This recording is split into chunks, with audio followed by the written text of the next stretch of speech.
Hello friends, in this video I'll tell you how to merge columns in Excel. Please like and subscribe and let's get started. So there are two ways to merge columns. The first way is to simply merge cells and delete all the data inside these cells, so it's used only with empty cells. And the second way is to merge the data in these cells. So let's consider the first way. Select several cells or a range of cells and click on the arrow next to the Merge and Center button. As you can see, a list has opened in which the first three options merge cells, and the fourth option unmerge cells. The first and third options merge all cells into one large cell, and the second option merges cells in only one row.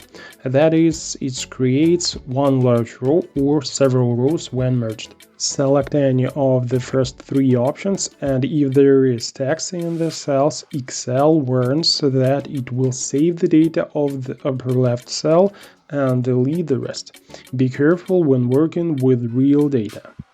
And this is what a row by row merge of cells looks like. Don't forget that you can align the data in such a cell using these 6 buttons. And to separate the cells, select the merged cell and click on Merge.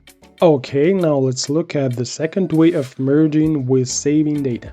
Make sure to select the adjacent column in which you want to merge the data. In this case, these are columns A and E, or you can insert an empty column somewhere between the desired columns. In any case, we select a cell and type data from adjacent cells manually.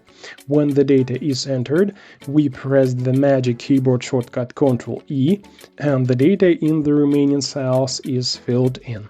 And if this way didn't work out for you, then you can use the classical way of merging using the concatenate function. Select any cell and type the concatenate function, and then use the cells whose data we need to merge as arguments.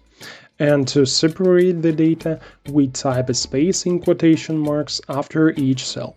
Press Enter and drag the formula down and up. And that's it. Now we know more.